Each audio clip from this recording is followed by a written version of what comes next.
Welcome to the Grappling Grappling Rewind Podcast. Welcome to the Grappling Rewind Podcast. I am Maine, here with my co-host, Josh. We're going to get right into it. So this week on the show, we are going to recap Fight to Win Pro 68 in Miami, Florida. We are going to preview Fight to Win Pro 69 in Cleveland, Ohio, as well as the DC Open that Josh is going to be at as a competitor, and I'm going to be at as a person covering the event. And a coach, I guess. Josh, I'm not a black belt. I can't coach.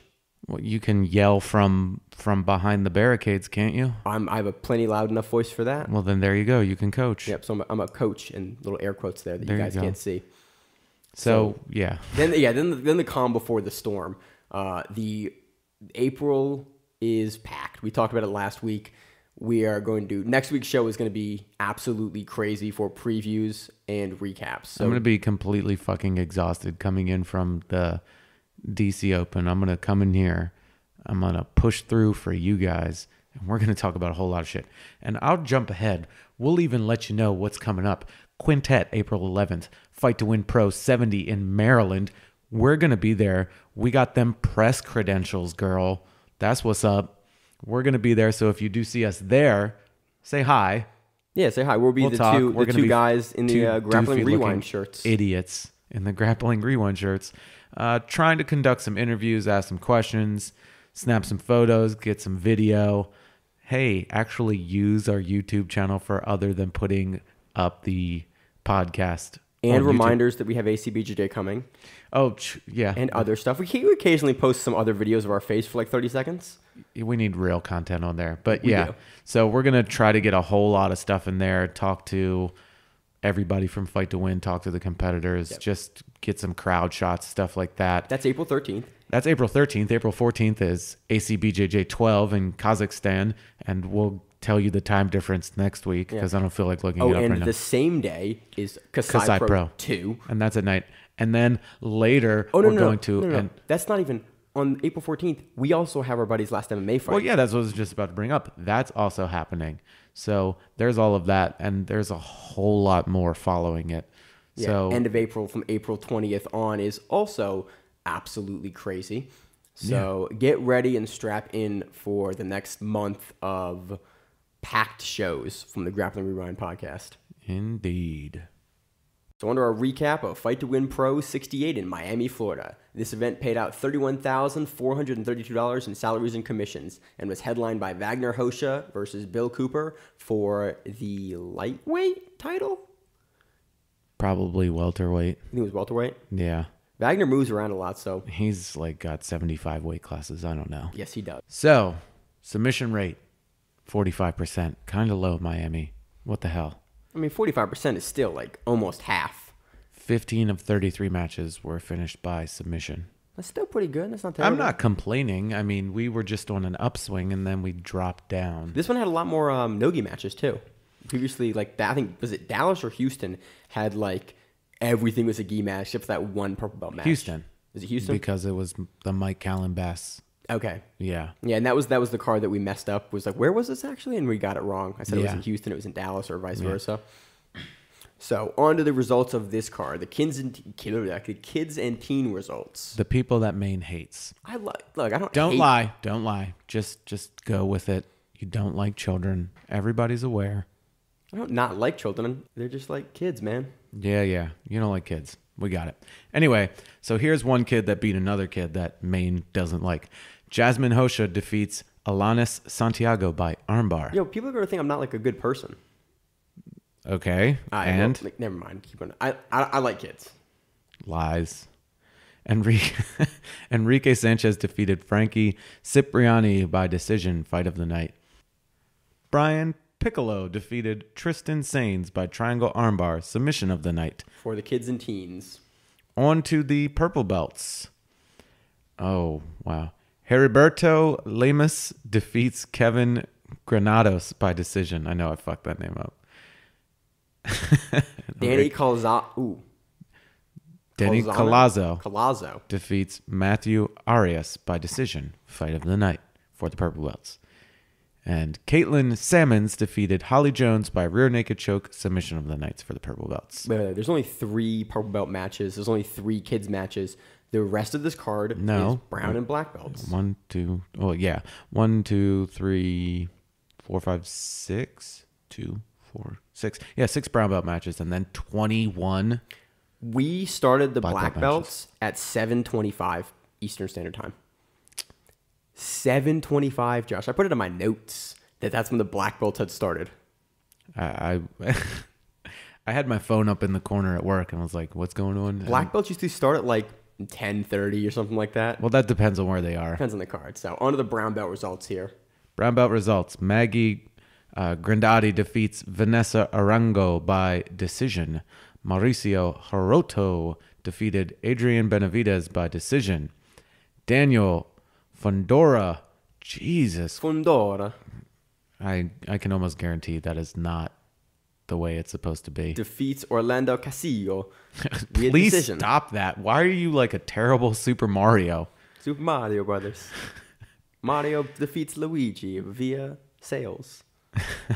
Wow. Claudia P. Cardona defeats Gina Sanchez by decision.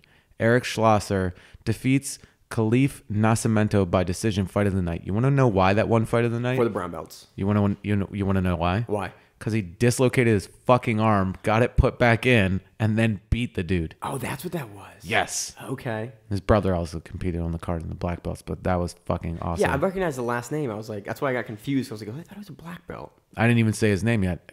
Did I say Eric Schlosser? Yes, I did. You did. I already said it. I got so excited about him dislocating his shit and then getting it put back in. That's gangster. I've done it before. Okay, Josh, that's also gangster. I mean, it's really easy. If you don't let it sit out for a while, you can get it back in pretty quickly. Josh, if I dislocate my arm, I might be calling it a day. I dislocated my shoulder passing somebody's guard and finished the round and then had Tim pull it back in. When you were super fat? Yeah. That explains it. I sort of dislocated my knee the other week and had Robin pull it back into place. Dude, I'm wearing a knee brace right now. Like, don't talk about knees. He pulled it and it popped back in. It was great. Ew. Shout out to Robin, by the way. He won his MMA fight. He did. Dude, that throw that I just botched the name. He judo threw this dude over and over and over in the fight. It was awesome. It was good. Back to the situation at hand. Mauricio Gomez defeats Joseph Gabara by armbar, submission of the night for the brown belts. That was the only submission at brown belt.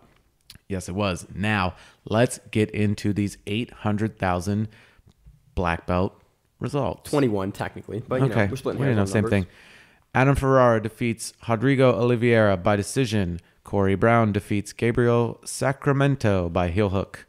Coringa Conway defeats Daniel Drucker by toe hold. Josh Garcia defeats Forrest Moyano by knee bar. Jake Ferreira defeats Mike Pepio by bow and arrow. Sam McCoy defeats Ricardo Ribeiro by decision. Enrico Coco defeated John Combs by heel hook. Herbert Burns defeated Ricky Samiglia by calf slicer, submission of the night. For the black belts. I think once we say that and we say what division they're in, I don't think we have to justify saying which one is which. Josh, I can't say names. I got to say something so it's not 3 minutes of me being quiet. Give me my one thing, man. Oscar Alejandro Cardona Oh my goodness. Arcibal. Okay, sure, yeah. Defeats Fabio Lopez by knee bar. I should have just said his name was Oscar Cardona or something. Anyway, Klauber Karen defeats Joseph Rivera by lapel choke. Efrain Ruiz defeats Marcelo Malero by decision. Fernando Latorre defeats David Huey? Let's go, Huey. Hugh by decision. Dennis Mitchell B. Pinto defeats Antonio Ciccone by armbar. Hanato Tafares defeated Roberto Reto by decision. It was Heto. Okay. Some of these I didn't hear names. It was just all it was Heto video. Because the videos are up right now for Fight to Win Pro. Oh, yeah, that and is I went true. back and watched that match to figure out if it was Heto or Reto, and it's Heto. All right. Paulo Azambuja. Azambuja. I didn't look at that name, actually. Yeah, suck it. Defeats George Santiago by decision. Alexandre Pimentel defeated AJ Agazarm, and it was delicious. By decision. If you don't know this show, you know that Josh is a big fan of AJ. Yes, I care for him very much. See, I don't know if the sarcasm comes across in the recording. Oh, it does. All right. Jeff Frost, I'm calling him Jeff Frost. Anybody that has more than 2 names, I'm done. Defeats Jay Oliveira by bow and arrow. Vitor Schlosser. I should be able to say those. As somebody that, with all the, Hebrew that I grew up with, I should be able to say these Do you speak names. Hebrew? No, I went to 3 weeks worth of Hebrew school and said, suck my butt. I am not coming back here. All right. Well, that happens. Defeated Jared Anderson by decision. Leon Barojas defeated Rodrigo Mendez by decision. Ana Carolina Fiera defeated Tubby Aliquin by decision. Tubby is the best name ever. That is not her real name. And finally, at the top of the card, Wagner Hosha defeated Bill Cooper by rear naked choke. Fight of the night. That shit should have got sub of the night. That should have got good. Should have got fight of the everything. Give Wagner all the money. Give Bill the money too. We're gonna talk about this match in depth. In depth shortly. So getting right into it. So this card we're gonna jump around a lot. There were 21 black belt matches in this card. Usually we cover all the black belt matches. Usually we can't do that this time. 21. You want that much black belt coverage. You want that much card coverage. Grappling Rewind, episode 1. You will hear a breakdown of one entire event. 33 matches. Yeah, that was a long episode. And it was not very exciting. It was good. It was just like, it's definitely a rough, if you actually don't go back and listen to it. Go back and listen to like a better show, like our EBI show. The first episode is a little rough. It's a lot rough. So, I just want to shout out the Fight to Win crew for all the gyms that are competing on each event. They put like all the fighters or the grapplers from that gym on a big like promotional poster. The Fight Sport one looked like a 90s or 2000s rap album cover. It had like 40 people on it. They send out those promotional like posters, right? Yeah. I want that. Dude, I want that Fight Sport one. That looked It legit. looked gangster. You had Wagner in the middle. You had like all these other black kids belts on there. There's Dude, like it's crazy. black belts on there. Was his daughter on there or no? I think she was. Okay. I didn't see her name. I think she was. I think we just read her name, so that's why I didn't know if she wasn't on there. She had a poster and everything. Everybody gets one. Yeah, I know that. I didn't hear us read her name a minute ago. It was at the bottom. Was it? It was the first one we read. Josh, After I said that you hated kids. Josh, I'm like a goldfish. Maine hates children. He forgets about them immediately. I hope you never have children. They'll be left at the grocery store. Dude, I got Rachel. She's great. Okay, but you're the other one, so yeah, it's a 50-50 chance that this child might, be in a grocery store with me. Yeah. Yo, get a cart, get a leash. Oh, I'll get a backpack. Oh no, no. Dude, we know me. Don't be that parent. Do not be the leash parent. If you are a parent and your child is wearing a leash, look at yourself. Look at yourself, okay? You've seen them, and if you don't have kids and you've been to amusement parks or you've been out somewhere and a child has been on a leash, you let that parent know they're fucking up, okay?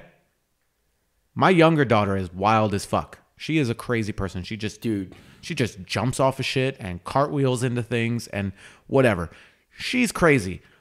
I still don't put her on a leash because she knows at a certain point I'm gonna get loud and go, look. And I call her by her nickname. I'm like, Bear, and she's like, what? Oh, I should get going. I'm gonna go back here before he gets really angry. But I will not put her on a leash. As much as I've thought about it, I'm not gonna do it. I'm not gonna be that parent. And you don't want to be that parent. And you yell at your parents if they were those parents. Like, why'd you put me on a leash? I am not an animal. Okay? I might have acted like one. You could have popped me full of Ritalin or whatever, but don't put me on a damn leash. All right, Josh feels very strongly about this. On to the Wagner Hosha versus Bill Cooper match. Wagner Hosha ain't gonna put his kid on a leash. Dude, maybe Wagner he Hosha does. Needs to be put on a leash. His daughter is kind of a beast too. Anyway, Wagner Hosha, Bill Cooper. Bill Cooper came out hype as fuck. Like, he did. He came out in his PJs or his clothing apparel that he started, and the his commentator. That's what the commentary staff was saying. The commentator was like, he's coming out in pajamas, and they were like, nah, that's his clothing line. So hilarious. If you don't know who Bill Cooper is, you don't watch jiu-jitsu. Bill the Grill Cooper. Bill the Grill Cooper, he's been on a bunch of events Been on forever. everything. Yeah. Second place at Worlds in 2009 at Black Belt. Yeah. Because he closed out. Yeah. So Dude, been around for a long time, been a black belt for a long time, and super young when he got black too. He was like, his name is the Grill because his teeth are fucked up, by the way. So because he grilled people. No, his teeth are fucked up. That's why I call him the Grill. Yeah. So he's was he? Do you know if he was out of Goodland or if he's out of Paragon? Do you know? I don't know. I didn't hear what they announced. Okay, because he jumps around between him and Glover's gym. Not Glover. Glover. Well, it's not Glover's gym. It's Paragon is Frangia. Right. But I don't know. That's where he's originally out of. I don't know where they were out of for this one, because for EBI, when he didn't show up to EBI, he was out of Goodland for that one. That's his gym. Well, so I was just curious if you know. Anyway, he got on the ground, acted like a bull. He did a little break dancing as well, and then it started. And The Wagner Hosha show. The fucking awesome match. It was announced on commentary, and it's told to you in the rules meeting. You can be really heavy-handed when you're locking up, when you're tying up. Just don't slap the dude or the lady. So Wagner is known to be heavy-handed. Bill was going in. Bill just jumps in with a jumping guillotine, and he went for an ankle pick after that. And Wagner went right on the Kimura. Like, okay, cool. Here we go. Bill starts inverting, going upside down. Wagner's like, cool. Wagner fucking spiked him pretty much. That was awesome. This match was wild. It was very exciting. The crazy thing about this is I was kind of don't forget how good Wagner is, but like Bill Cooper is a pretty goddamn good black belt. He's had his off matches, but when you see him when he's on, he is on. I mean, they got all tangled up at one point, Eventually, Wagner starts pressuring properly from the top half guard, but Bill again is inverting, looking for legs, things like that.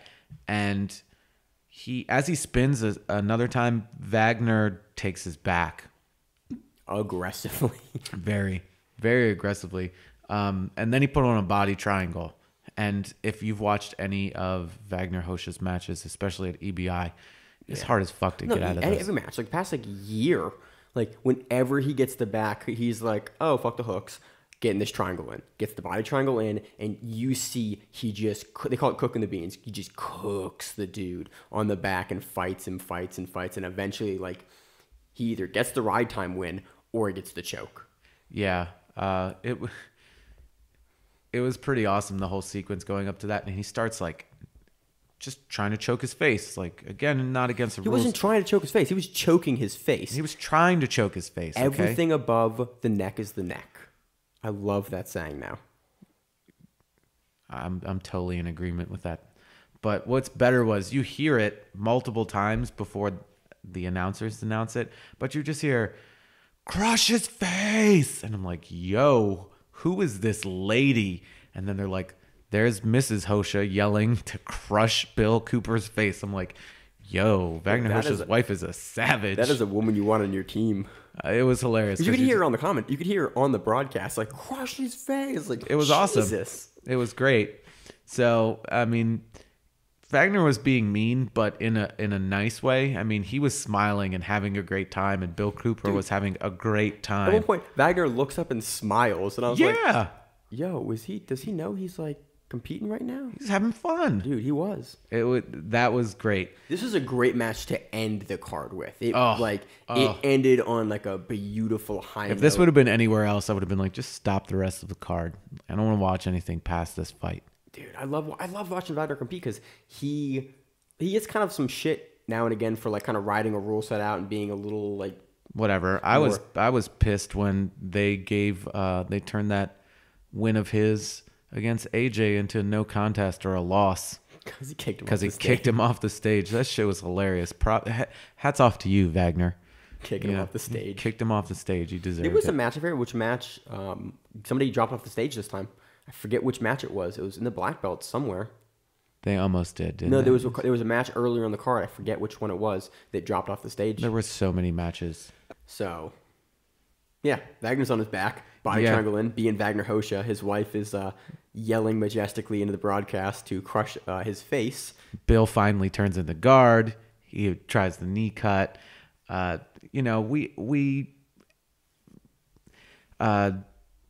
is just going through and he gets back onto his feet, and he launched his crotch at Bill Cooper's face. Like, at first I was like, he's trying to flying triangle them. That's what I thought it was. I thought it was a flying triangle. That's what I thought at first, but then I realized, like, he just threw his hips at Bill Cooper's face, and then the crossing of the legs trying to get the triangle was an afterthought. I marked that they were having fun. Dude, I cannot wait to see Wagner versus Richie on EBI 16 for the combat jiu-jitsu thing. He's going to get smacked. Dude, after watching this match, I was like, yo, Wagner's really good. And I rewatched the Nathan Orchard match where he TKO slaps Nathan Orchard into oblivion. I think Oblivion. Richie might tap to strikes. I'm calling that right now. I could see it. Calling that. I think Wagner's going to get even meaner, and he's just going to come in and do some wild shit. This match you saw like Wagner, he was postured up a ton in the passing. Then like a way we don't usually see him. He was like super straight up, like he looked like in EBI for the strikes. So I don't know if he's changing his passing a little bit to facilitate the strikes, but he just seemed higher up every time he was passing than he looked before, like he was going to drop the palms down again. So that was... He's preparing for it. That was interesting, because EBI it's not too close, but it's June, but it's coming up, so... Getting ready for it. His passing looked a little different, and it was funny to see him being more upright in his knee cutting. So after the whole hip forward, sort of flying triangle, whatever it was, Wagner is on the side, and Bill just gives him the arm. He's like, yo, take my arm. He's lifting it up like he's like, take this, trying to bait him to get the arm. So he went to take it, and Bill was like, yo, I got this escape off of this. Except for Bill got his back, or Bill gave up his back as well off of it, and Wagner took it up and just started cranking it, just squeezing. I'm like, oh, is he gonna finish it? 3 seconds left. Bill Cooper taps. I put it down. I was like, this is one of my favorite matches of the year already. The year's not even close to over. We're just first day of April. Stuff. First day of April right now when we're recording this. We're 4 months in, barely. There is so much more jiu-jitsu that's going to happen this year, and I'm already saying this is one of my favorite matches. So for our fights of the year, or matches of the year, this is going to be in there. Please, if we do not put this in, this is going to be in there. And you tell us that we said this. This is going to be in here. All right, that was that match. Going down the card a little bit, on to the co-main event. Ana Vieira versus Tubby Aliquin. This was also for a title. This was a no-gi match as well. So Wagner Hosha retains the title. I think he was crowned. God. Hey, Seth, can we get that list of all your champions so we know where we can put these things? I know you're a busy dude. Hey, we'll maintain it for you and send it back to you. Absolutely. Quarterly or monthly or whenever you want it. We got, anytime a card happens, we got you, dog. Maybe we should talk to Missy about that too. Like, hey, do you have these things? Can you send them to us? Because Seth is a busy dude too. If it's possible, we'll find out. We have lots of questions and things that we're going to ask while we're there. We're going to be like the annoying little brother. You mean actual press, Josh? Like we're going to do our job, as effectively as we possibly can. Yeah, I guess you could say that. So on to this match. Okay, so I have not seen a whole lot of Ana Vieira's no-gi stuff. And I am going to admit that I've never seen Tubby Aliquin compete. Have we seen her before in Fight to Win? We may have. I just can't pull it off the top of my head. Because the name sounds really familiar. It sort of does. And it's a really unique name, so I don't know if it's because it's a unique name or because I've seen her before. I don't recall. Either way, she came out strong. You're going up against a world champion in the gi at no-gi, and you just don't care? Awesome. She came at her. Eventually, Anna pulled guard. She didn't pull guard, excuse me. She ended up on top because Tubby pulled guard. There we go. That's how that match happened, Josh. My brain's not working today too much. There's, been busy today. So there was a lot of just back and forthing, and there were a lot of positions where I was like, all right, Vieira's done. She wins. And I would like turn away, and then I'd look back and, oh, this match is still going on. And Tubby's escapes and defense was just on point. At one point, there was a potential for a bottle top rear naked choke. Didn't happen. Look, I don't consider a bottle top rear naked choke. I just call it a bottle top. I'm like, bottle top him. I say it all the time. Yeah. I think it to myself. I'm like, bottle top him. Just crank it. If you don't know what a bottle top is, listen to last week's episode where we explain a bottle top. So I'm like, crank it. The neck will come up, or you're just gonna neck crank them. Either way, it's a submission. You win. Especially in nogi. Yeah. So there was a lot of just back and forthing between the match. There was a lot of escaping. Anna coming at her, Tubby coming at Anna.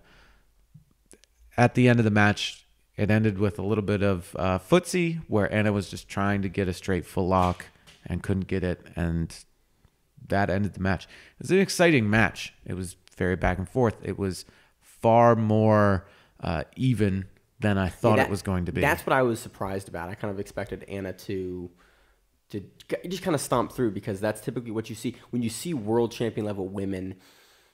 Unless they're going up against another like world champion. When we had Patty Fontes and Talita Alencar against each other, like, it wasn't a runaway at first. Right. Or when you have people that you don't hear about but are at that level. Talita Alencar versus Ray Alexander at the Maryland card.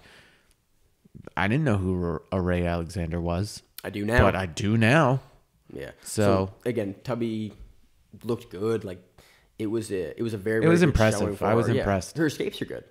Absolutely. Which is awesome.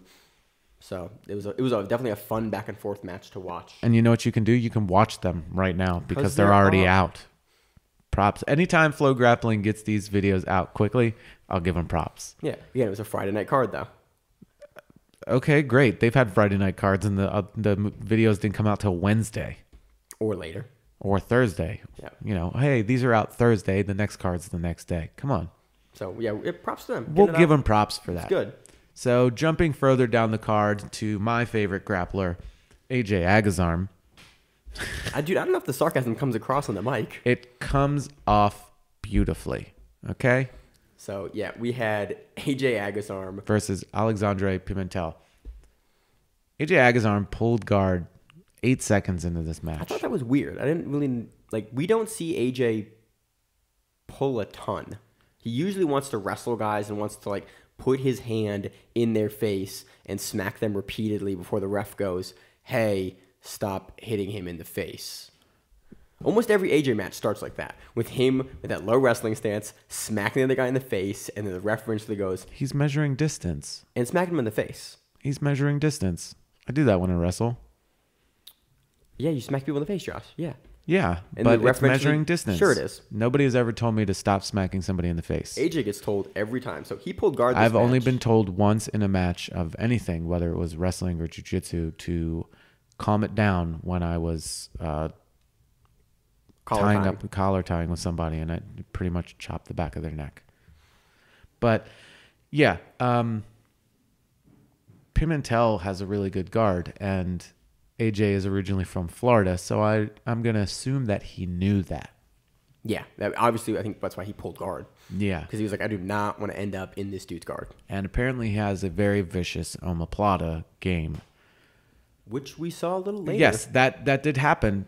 But what was great was this guy eventually, the commentators were like, he's not comfortable passing. And then backtracked and was like, he's got a well-rounded game, but he's mainly a guard player. So, he can pass and stuff, but he likes playing from guard. I'm like, you just told everybody his passing is shitty and then tried to seem like it wasn't a bad comment that you made. Oh, no, he's good everywhere. I'm just saying, guard is where he's supposed to be. It's like, if you sweep somebody and you're in somebody's guard, in their half guard, in a guard, and you can't pass it, you're going to get swept back. Why are you putting him out there like that, dog? Anyway, So it was in AJ's guard a lot. And The majority of the match was in AJ's guard. And Pimentel almost passed a couple of times and then finally passed, which is great. I love when I see that happen. I don't like AJ, obviously, so anytime he loses is fantastic. When he loses by submission, it's great. When he loses in overtime by submission, it's great. You know, so Pimentel starts a pass and AJ comes up into turtle. And at this point, Pimentel just jumps up and I was like, oh, dang, flying triangle. Turned it right into an omoplata. He didn't really even lock for the triangle. He just kind of like threw he went through his through. He went through his thing, and the guy on commentary, we really need to catch the names of some of these people, or they need to announce it more. Or they need to list it on the results somewhere, like commentary by X and Y. Nah. Just say it in the beginning and say it at the end of the card, and I just need to pay attention to the end of the card and not turn it off immediately. Or what they do is they do what the UFC does and kick it up every like other match, something like that. Like commentators for the event are X, Y, and Z. Well, good commentators also announce that, hi, this is, so and so. This is Josh Weinstock and Maine Miller commentating for Fight to Win Pro 942. Yeah. The funny thing is, in Bosnia. I say that, but there's a bunch of episodes of this show where we forget to introduce ourselves. If you're listening, you should know who we are. No, that is true. We have missed our names. So I want to give them shit for that, but then again, I realize that I've totally done that on our show a bunch of times. But back to the AJ match. So he got swept. He almost got, he got caught in a few subs here and there. Honestly, I liked AJ's omoplata defense. Super basic, just runs around the head, turns over. I don't like him. I hope that he walks into something worse. Jesus. When he tries to step over it. I love when people submit him. Yeah, you do. Yeah. I've known, you want to know how long I've disliked AJ Agazarm? I saw him, I didn't even know who he was at the time. I saw him at Brown Belt at No-Gi Pans, and I saw Gary Tonin choke him unconscious, and Gary Tonin just like got up and walked away, and I was aware of who Gary was just because of the East Coast scene. And just the way he walked away and was like, meh, I was like, that guy's probably a dick. And then later I found out that he was a dick and he was doing dickish stuff at the No-Gi Pans as well, just like bumping into people and like, fuck out of my way. It's like, bro, you just got choked unconscious. It's like, fuck off with that attitude bullshit. So I've disliked him for a while. Yeah, and actually you dislike him so much, it's pushing me to the other end where like I like watching the guy compete now. I love watching him compete, don't get me wrong, but I love watching him to compete so he loses. I mean, there's that. And he lost this match via decision. Again, a lot of matches spent in the guard. There was that omoplata attempt, real basic defense. And he got beat. And the thing was, what I appreciated about it was he wasn't like, what do you mean I got beat? It's like, bro, you didn't do shit. And he knew he didn't do shit. And he accepted the fact that he lost. And I appreciated that. He didn't act like a fucking baby. Like he did at Polaris 6. Correct. Where he grabbed the mic and, was like, asked the whole crowd, did I win? And the crowd was like, boo. Fuck you. No, you didn't. Piece of shit. Jesus. Anyway, another match further down on the card. I don't like how I'm saying further. There's 21 fucking black belt matches, and there were a lot of great matches. This one was cool. Enrico Coco, John Combs. Enrico Coco, and I've seen him again because he was on the East Coast for years. Yo, what did he win recently? Or where did we see him recently? Kasai. Okay, that was Kasai, wasn't it? Yeah. We saw him Kasai, and we've seen him, wasn't it Europeans? Was it at No, it wasn't. Pans? No, or he doesn't compete in the gi. Was it ACBJJ? Where did we see him? We've seen him. It might have been ACBJJ. Was it EBI? Or no, it wasn't EBI. No, not EBI. I think it was ACBJJ. Okay, that's where I've seen him. It's getting harder and harder to keep track of, like, even, hey, what was the last event you did? Bro, it was last week. Like, come on. Again, we need a database. 1,000 years ago. We need a database. I'm actually working on it. Enrico Coco got choked unconscious by Celso at Kasai. That's what you're probably remembering. Yep, he got guillotined, and then they anyway, dropped him. Enrico Coco came at John Combs like, I don't care if you've had Flow articles written about you and you got all this hype and you've been on all these Fight to Wins and all this other shit. I don't care. I am special. And he just moved. I don't think John Combs was fully expecting that, honestly. Like, John Combs was not expecting the heavy pressure to come in, like, almost wrestling style. He came in, like, way rougher than I expected. Yeah. Like, he definitely can do that. You usually, not usually, sometimes see guys kind of feel each other out. And I don't know why I had the inclination that they were going to. Enrico normally sits to guard and starts tangling up your legs. Yeah, that's kind of what I thought he would like. I thought there would be more of a feeling out process in this match. He picked up a single and went to treetop him by the corner. Yeah. And they were like, no, stop. And Enrico was like, all right, cool. We're going back to the middle. I'm holding on to his leg. And he held him. He walked him. He walked him back to the middle with the treetop. With that treetop, and then took him down. And Enrico Coco, dude, you are stepping it up more. And again, somebody I've seen for years. I remember seeing him winning the ADCC East Coast Trials way back in the day. I was at that tournament as well. I was like, yo, who is this tiny little guy that's spinning around with all this long hair and shit? It was wild. I've watched him ever since. I watched him on that ADCC stream. He looked awesome. That was for the one going to England, I think. That would have been... We had China, we had England, we had Iceland. So Iceland. England would have been 4 years ago. Something else. I think it was 2009. Was England? I thought England was 2009, 2011, 13, 15, 17. Yeah. So no. England, China was 2013. England was after that. You realize it's 2018. So there was one in 2017, which was Iceland. And then 2015 was Brazil? No. Fucking Brazil. It's Brazil. Right, and Brazil. Wikipedia. Brazil. Wikipedia. So 2017 was Finland. 2015 was Sao Paulo. 2013 was China. 2011, I was right, was England. 2009 was Barcelona. But that's the one I saw him at. So whatever. I seen him there. Yeah. Suck it. It was Brazil in 2015. Yeah, though. It was. You're right. I forgot about that one. The China one was the one that was the shit show. They were filling like blue belts in because the guys couldn't get there and stuff because of visas and stuff. No, it was just terrible. You had to order it through a different website. To watch, I'm saying God. At the event itself, because that was like one of the first ones that I ever watched. It was like $90. You had to pay for each fucking stream. Really? Yeah, for like Mat 1, Mat 2, Mat 3, and for both days you had to pay like $90 fucking. I remember that now. Fuck you, China. Jesus Christ. So internet. Back to this match. Coco just went ham on him. Finally tangled up the legs and cranked the shit out of his heel. Just caught it and was like, eh. It was one of those nasty heel hooks you see where it's like, this dude doesn't tap, his leg is getting obliterated. Oh, he tapped really quick. Yeah. And Coco was very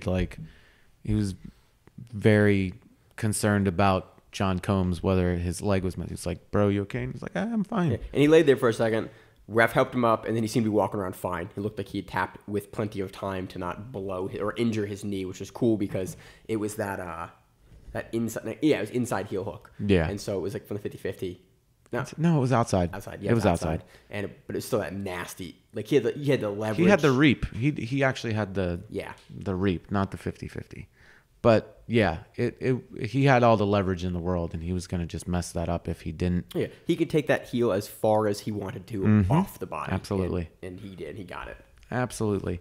So that's all the matches we're going to break down for this event.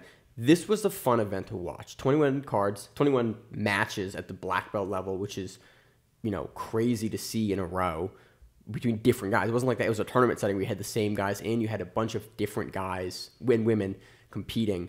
This is when I wish they would put up the whole stream, because you had to watch a bunch of like 10 or 11 or 12-minute matches or 8-minute matches or 5-minute matches in a row. You have to pull up each. There's no playlist function for Flow. I wish they put up the whole stream so I could just sit back and rewatch this card and just play it. It was enjoyable to watch, and just having that whole chunk of video where you can start it literally at the beginning. You don't have to go around and, okay, well, this is the first match. I have to click on it and watch it. And here's other related matches, but they're going to give you the most viewed one. So it'd be better if we had just one giant chunk, and they'd be able to, again, throw it up really quickly. here this is done, watch it. I can sit down, I can eat, I can pause it when I need to, I can go back to I it. can just rewatch the event. So Right. it's like if a match was not as viewed, it doesn't get kicked to the bottom of the streams, and I have to like go find it and figure out and remember which matches I've watched, which ones I haven't. Did I watch this match? Because all the walkouts look the same. Right. You know, or the even thumbnail putting, for the walkouts or look the even same. putting the card in order, like the way it's Yeah. listed. It's like they're not. Well, they do put that sometimes in the videos. results. They put the In the results, video yes, links. but the videos aren't put in that order. It makes it just very hard to rewatch it, and this is one of those cards that I would go back and rewatch because, again, we It's have something that I'm going to go home after I'm done recording and watch more of. Oh yeah, because it was a fun card. Absolutely. And there were some good matches that we didn't talk about that I think merit rewatching, but there was just so much. So many. And we honestly, like, it's going to get boring if we go and start talking. It's like, oh, okay, this match is this. This is where this person went to. Decision. Okay, next match. This person did this. This happened. You know, winner by wedgie. Whatever. You know, we always tell you, go back and watch these cards. And now is the perfect time because a lot of people have the day after Easter off, don't they? Really? Is that a thing? I don't know. Is like- the state off? You work for the state. Are you No, off I'm not tomorrow? off. I don't think so. If You might I'm want off to look tomorrow, into I'll that. be amped. You might want to look into that. I am definitely not off tomorrow. I'm not. I don't think I'm off. I have to deal with all the people that are off and are on spring break. Eating ramen. Eating ramen. Oh, people from Passover. No, that's like, it's got flour in it. So it's leavened technically. I'm talking about Passover. You can't have, like leavened bread. I don't really? know if they can. Yeah, that's why they have matzah. Huh. The more you know, Josh. The more you know.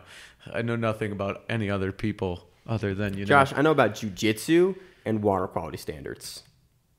That's all I know. And like disease research. Did you grow up with any religion whatsoever? I mean, not kind of a little bit. I had a whole eclectic Josh, upbringing of you know, religion. I have like a massive head injury when I'm like young, where I'm missing I'm missing most of my memories from like 13. I think you just choose to forget those things. And Because Josh, if for some reason I've chose at this point in my life, I'm not going to go back and unearth some stuff I don't want to find. I think we need to take you to therapy and get all those memories dug out. I mean, it'd be good. Episode 100, maybe goes to therapy. Think about this. Raised as a Jew, right? And then my grandparents were like, hey, you know what we're going to do? We're going to become Mormons, right? These are like legit Jews, like came through, separated by a generation or so of people coming over to America, So OGs, like original Jews. like Jews, like legit Jews. And they decided to become Mormons. And then like the whole family kind of fractioned off. People found other religions anywhere. My brother got really into being a Southern Baptist Christian for a while. I was like, yo, don't do that. Now he's just into Jesus a little bit. It was really wild with like learning about religion when I was younger. I was like, you know what else I was? I was the kid that told other kids that Santa Claus wasn't real. Yeah, you're a bad person, Josh. Yo, it's Hanukkah. Like, we get 8 days of presents. Santa Claus brings me presents. Your mom hides those presents, dog, okay? Like, we get 8 presents. We get a shitty one on day 1. You get a fucking dreidel and some chocolate coins that you can bet. That's probably why, Jews have an affinity for gambling. Wait, you can bet those coins? Is that a thing? That's how the game works. You put in the coins, right? Now, you can do this with penny. We've done this with pennies before. If you're the rich kids, you do it with like actual dollar bills. But you throw in pennies, or you throw in your Hanukkah gelt and you spin. And depending on what you get some of the pot. You get all of the pot. You don't get anything. We should have a separate podcast, which is Maine learns about, Hanukkah. Judaism and Hanukkah and Passover and, Unrelated to Seder anything dinner. jiu-jitsu related. It's amusing content that people are going to go, wow, Maine is an idiot. They're going to go, you know what would be perfect right now? Insert Owen Wilson. Wow. One of those.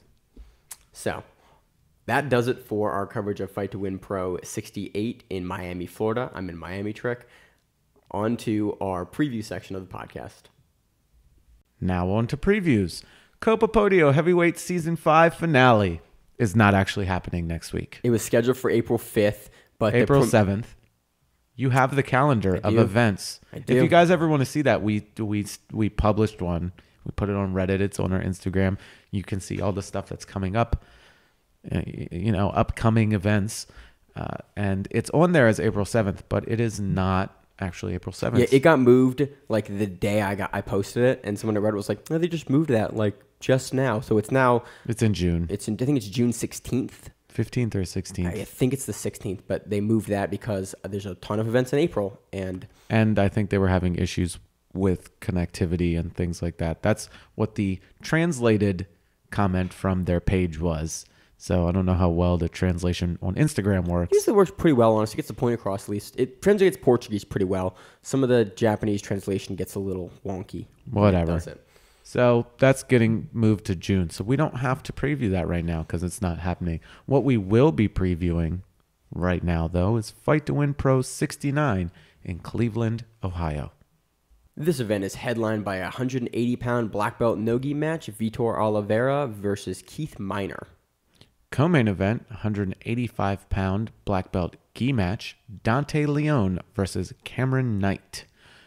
This is followed by a heavyweight black belt gi match, Matt Godin I think it's Godin versus Neto Gomez. A 190-pound gi match, Robert Henriksen versus Dan Swift. A 185-pound gi match, BJ Nelson versus Tom Kozlowski. That was a Polish name. Thank you for that. I'm sorry, you have an O, a Z, an L, and a W, and a ski. Polish. There's not enough like weird letters around it. Russian runes. Those Russian runes. Those rune letters, Josh. I make any name look scary. Yeah. You seen Khabib's real name? Nurmagomedov? Yeah, but what it looks like when it's written in the runes? Crazy. In the runes. You mean in Russian? The runes, Josh. Yes. The runes. They put stones together. Dude, you seen it? It looks mythical. 165-pound black belt gi match, Mike Manchik versus John Correa. Correa. 145-pound black belt no-gi match, Tom Scala versus Ruben Vera. A 135-pound black belt no-gi match, Darren Branch versus Rob Hellman. Is that Hellman or Howman? Howman.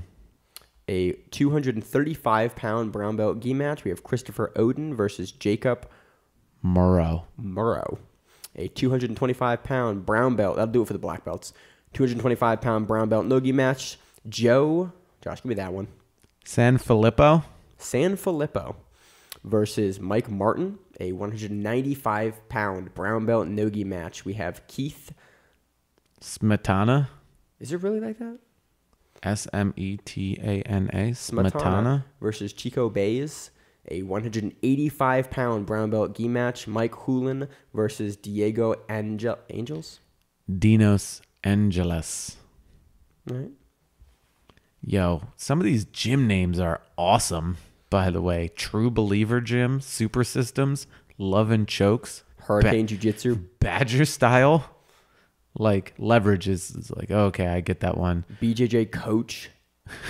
That is a weird gym name, actually. High Ground, Nova Un Yao. Well, that's a regular one, too. Because we know it. It still sounds badass. Nova Un Yao. It just sounds like mythical.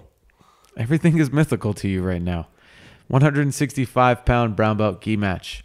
Dan Sweeney versus Michael Spatafora. I had a buddy in college that had that last name. It's only Spatafora, though, not Foria. Spatafora. All right. A 155-pound brown belt gi match. Mike Farrell versus Carlo Claridad. And then we move on to the purple belts. I don't know if that's because it doesn't specify. And they are going in weight, so I think that's a 120-pound no-gi brown belt match. Crystal Demopoulos versus Aline Pace Krishner. I realize that women are smaller than men. That's probably a women's match because it's 120 pounds. Oh, really? Yep. I've never met a guy named Crystal before. That was my point as well, Josh. But, I mean, I met a guy the other week named Supreme, so I don't know. Yep. So we have 8 black belt matches on this card. Looks a good card. Looks like a fun card. Dante Leon has been talked about a lot recently. Mm-hmm. He newer black belt, so that'll be interesting. We've seen Neto before. Yeah, Vitor Oliveira's all over these things, and he is a great competitor, gi or no gi. So that'll be awesome to watch. There's tons of people from the Strong Style gym, the same one that Stipe Miocic is from. Oh, Jessica I's on this card too. Who? Jessica I. Oh, The black belt. I mean, not the black belt. The UFC fighter. is she a purple belt? I assume she is because See, now we have not to look. Said her name. I'm assuming she's in the 135 purple belt no-gi match. Jessica I, Strong Style versus Tamara Leonard from Adventure Martial Arts. I don't know how I didn't know Stipe's gym was called Strong Style, or I forgot about that or Well, something. it's a Brasa gym, but it is Strong Style, and I remember that because I'm a Japanese wrestling dork. That makes And sense. I think Okay. that's awesome because that's their realer looking wrestling. Yeah, because Jessica I is on the, I think on the poster. Or I saw the gym poster. The gym poster. They posted, and she's front and center in that. Oh, And she also has a fight in the UFC coming up pretty soon too. just a tune-up fight, tune-up match then, I guess. Yeah, because they finally have her division, which is 125. Because she's been at 35 for a while. I think she was moved down to 15 or something. I think she's a 25er. She's been at 35, and that's not her division in the UFC. Oh, So that's why. No, didn't who did she beat? She was in Bellator before, right? Maybe. I thought she was in Bellator and she fought who's the super famous Japanese MMA fighter, that the female fighter that was like undefeated for years and then like lost, and then Jessica I beat her in a very controversial 5-round decision. Oh God, it's gonna be killer. It's gonna bother me. This is why we don't cover MMA, Josh. True story. We cover jiu-jitsu instead. Yeah, I'll remember like in 20 minutes So on my way home, and I'll text you. That's this card. Looks like a fun one. There's a lot of great names for gyms in Cleveland. You're not Yes. kidding, Josh. It So this one's April 6th, another Friday card. April 7th. April 6th. I can't read our own calendar. It's April 6th. Yep. Because Fight to Win Pro's 70 is the 13th. Right. 7 days later. Yep. Also on a Friday. Yeah. So that wraps up that coverage of that. We will now move on to a little DC Open. Yeah. There's another event as well on the 7th of April, which is checkmate submission only.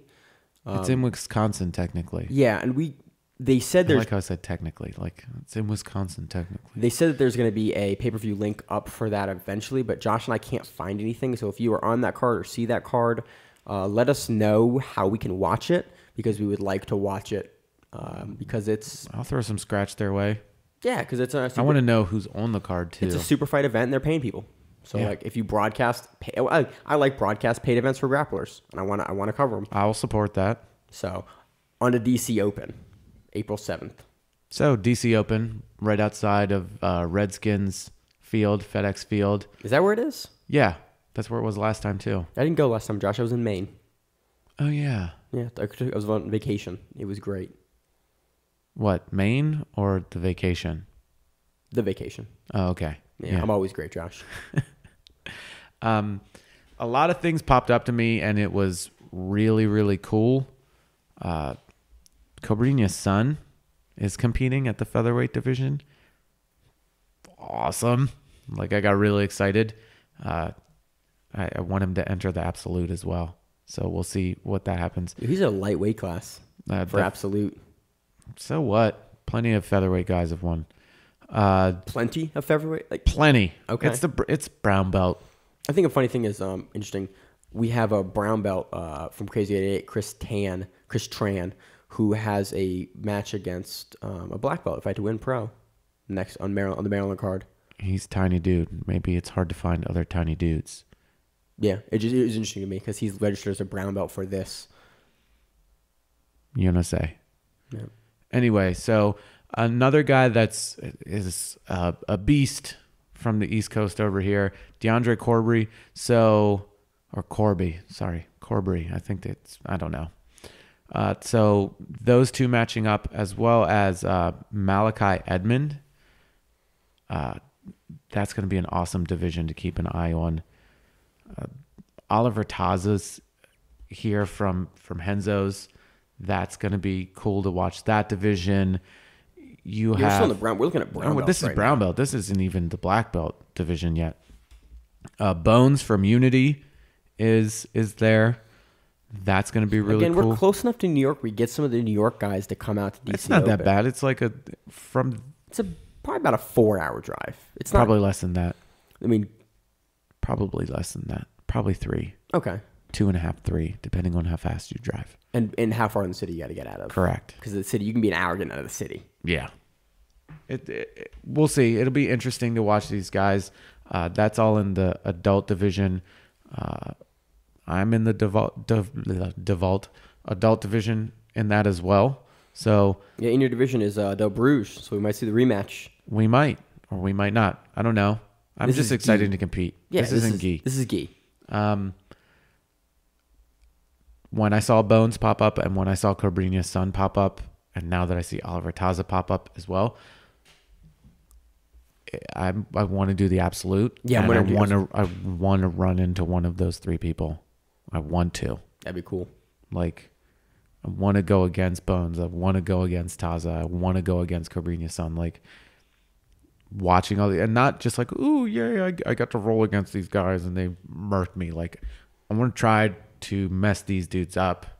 I want to try to win, but I also want to go against Josh, I would hope. I'm just saying, I would hope. I also want to go against that. These are the people that I consider like the next level guys. Yeah, you get the brown belts. These aren't just like your run of the mill competitors. I sort of just want to test myself and see where I am, like on that scale. You know, yeah, it'll be cool. I mean, I'm excited for this. We have so many guys from our gym and from like big names from other local gyms that we're gonna see that we don't necessarily see, at least from the local level, run into each other a ton. Again, this is a little more local than we usually get on this show, but it's a big event. It's a big event coming to our hometown, Josh. There's a lot of people coming from way out of state to do this DC Open, to do this Open for IBJJF. If you're not aware, Gordon Ryan signed up for this, but then later posted that it wasn't worth getting injured. Well, He's got a match coming up. He's got a match coming up against Vinny Magalhaes at ACBJJ 13, and that's in LA. Or is it in LA or is it? That one's in LA. That's in LA, and so ACBJJ we think pays their guys pretty well. So I can see him not wanting to get injured. He said he wasn't going to make the drive because initially he said it wasn't worth it. Because it wasn't worth it. He signed up for a division that had no one in it. And then Muhammad Ali... Which is his division. He signed up for his division, yes. But, okay, no one's in your division. You can do the absolute. But Muhammad Ali was like, say what? Gordon Ryan's at ultra heavy? I'll go up to ultra heavy. And Muhammad is super heavy. So it's not, he gets to eat a little bit more. So he moves up a weight class. He leaves the division with Tim Spriggs. And is like, I'm going to go against Gordon Ryan. Gordon Ryan bails. Allegedly. He isn't officially... It's still on there. And there's another person in the division now as well. Somebody else is signed up for that under Big Brothers. Grafton Skaggs. The third. Is that the third? No, that's the second. Sorry. Gordon Ryan's the third. It looked too many hash marks. I think Gordon dirty. F. Ryan, I just think... And whenever someone has a middle name of F, you know what I think? Frank? No. Fucking... If your middle name is there's the F, it's like this fucking last name. Every time everyone has an F in the middle name. If we had a video camera on my face right now, the face I just made at him because he's a goddamn man-child. So other black belts that are of note. Roosterweight Christian Woodmansey.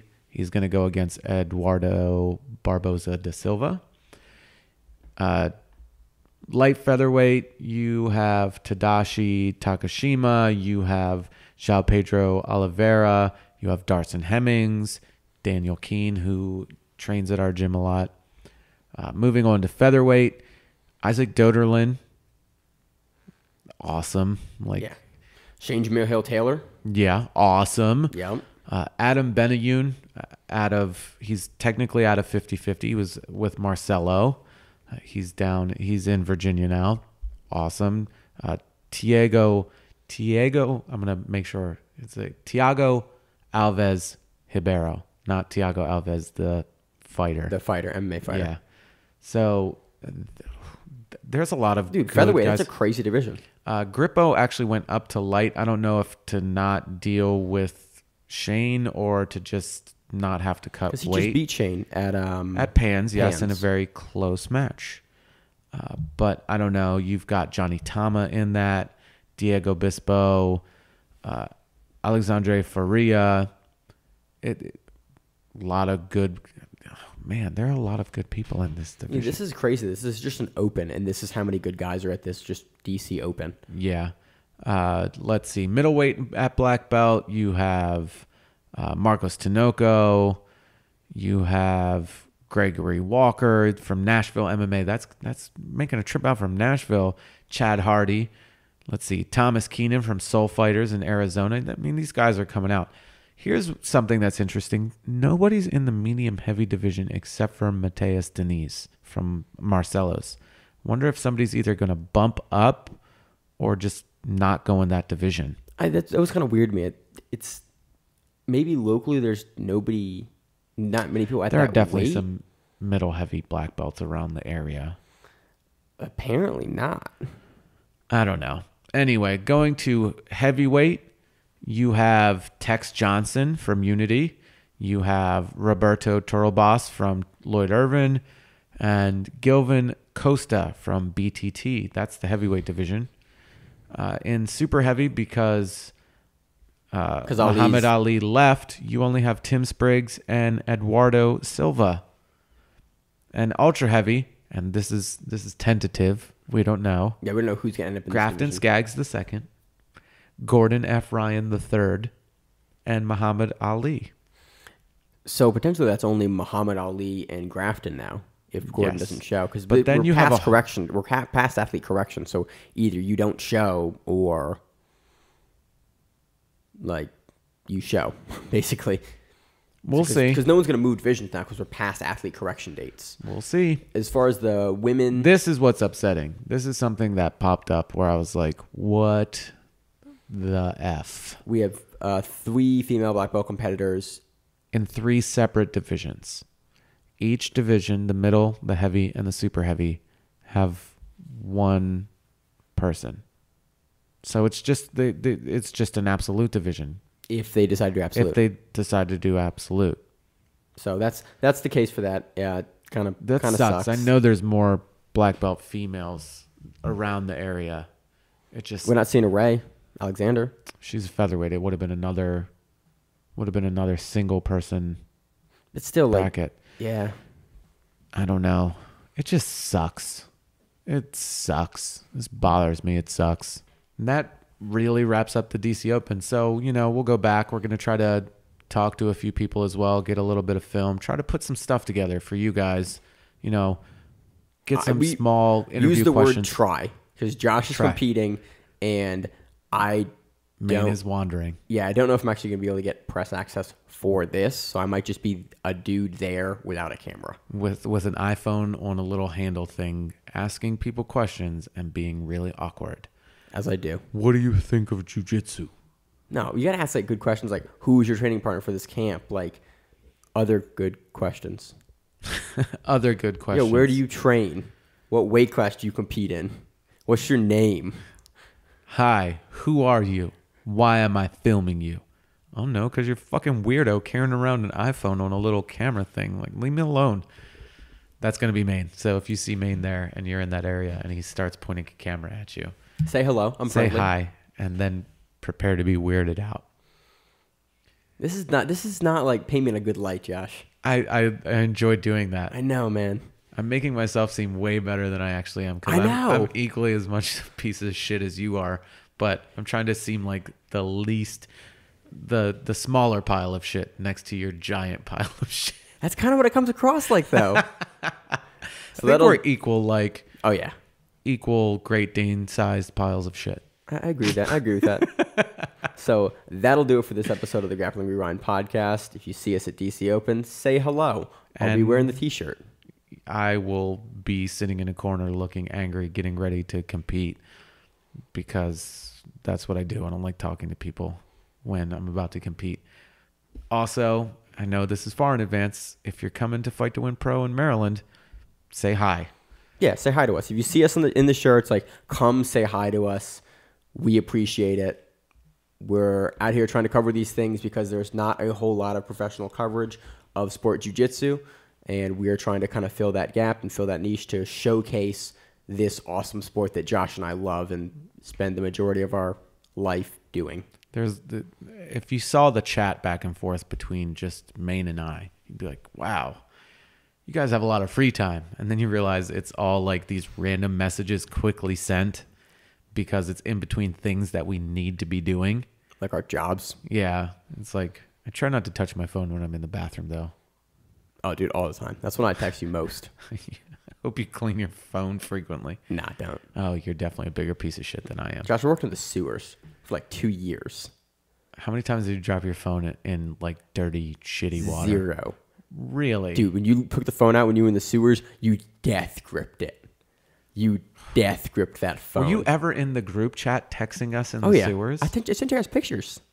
Like 1 or 2 times when we heard about like that giant grease ball. Yeah. But like, were you just randomly, you're like, here, I'm ho-humming down here, just going around, walking through, 3 feet of human feces. Dude, 3 feet is rare. It's usually like thigh height. It's usually like 1.5 to like 2 feet. 3 feet is a deep That's pipe. way too much. How many dead bodies bumped into you? 0. Oh, That's okay. a lot of paperwork, Josh. They floated by. If they bump into you, it's paperwork. They float by. I didn't say anything. Please, Maryland state government, don't listen to this podcast because one of your employees is a terrible human being and doesn't report dead bodies floating down human excrement. It happens. We will see you all next week. As always, you can email us at thegrapplingrewind@gmail.com. You can check us out on Stitcher, iTunes, YouTube, and pretty much anywhere you can find Facebook, podcasts. We're on Facebook, Grappling Rewind, Instagram, Grappling Rewind, Twitter. Grappling Rewind. Reach out to us on social media. If you got something you want us to cover, you want to clarify, we are here. You want to tell us we're idiots. Hey, let us know. You want us to pronounce your name correctly? Let us know. Subscribe on the YouTube page. Leave us a review. Helps us out a lot. It helps us out. And, it eventually will help you out. We like to give back. We're doing this as something that isn't done. So help us help you. Again, as always, I'm Josh. I'm Maine. And this is the Grappling Rewind podcast. We'll see you on the mats.